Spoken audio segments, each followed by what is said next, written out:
Kalian tahu nggak istilah perimenopause atau pramenopause sih? Ternyata istilahnya itu perimenopause, saya baru taunya.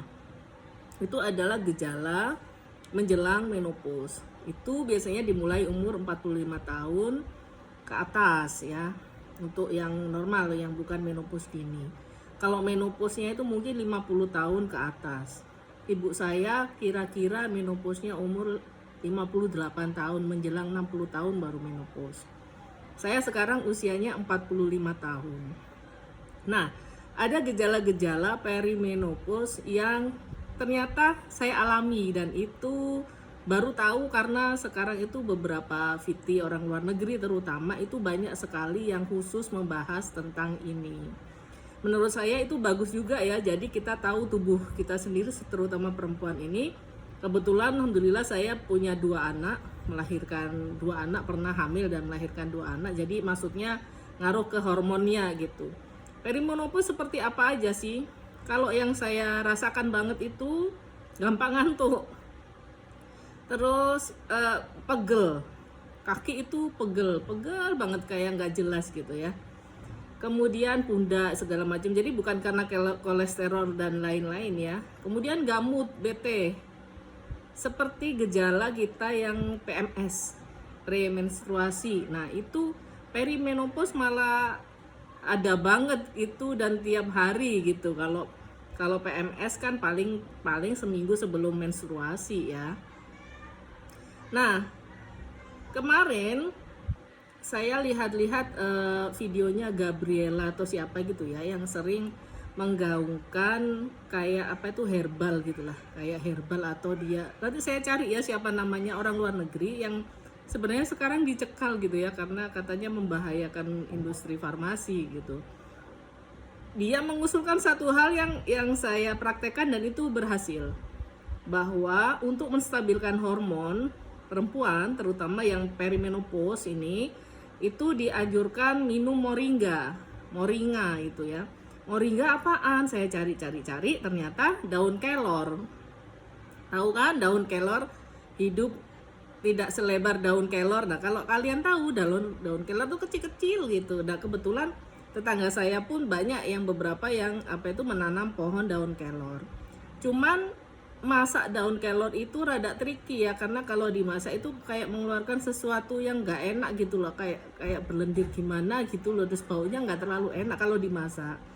Kemudian kalau kita ngambil, kalau saya dikasih sama tetangga daun kelor gitu, harus segera diolah dan dimasak, kalau nggak dia akan rontok, kering dan rusak gitu. Nah ribet lah ya, karena saya nggak nandur sendiri, nggak nanam sendiri. Kemudian akhirnya saya mencoba mencari daun kelor yang bubuk, yang udah kering, yang udah dibubuk. Kemudian mereknya yang rada bagus lah ya, rada ternama gitu. Jadi bukan yang curah banget, sudah dikemas banget bagus, ada BPOM-nya, BPOM. Nah dari daun kelor bubuk itu saya coba niru VT atau video-video orang lain, itu diaduk aja pakai air hangat, pakai jeruk nipis gitu, kemudian diminum, dan itu rasanya aneh kayak kita minum rumput. Kemudian saya ingat, wah ini sebenarnya daunnya ini berguna dan masuk ke tubuh, nggak masalah, nggak beracun, wong kita makan sayur daun kelor aja nggak apa-apa ya kan. Berarti kelor bubuk ini kalau dimasukin ke kapsul nanti bisa ditelen nih, ketelen, nggak kerasa banget kita makan rumputnya. Akhirnya saya beli kapsul kosong karena saya ingat dulu waktu saya kuliah, saya kos sama beberapa teman itu salah satunya jurusan farmasi.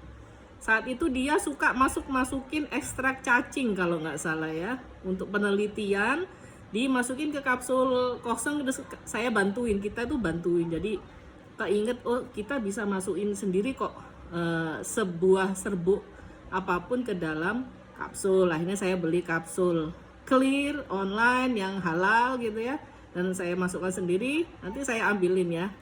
Kemudian saya minta semua satu rumah saya, suami, 2 anak laki-laki saya, minum si moringa bubuk ini, daun kelor bubuk ini, tapi dikapsulin. Jadi sekali minum 1 kali, sehari 3 kali, jadi seperti minum vitamin gitu ya.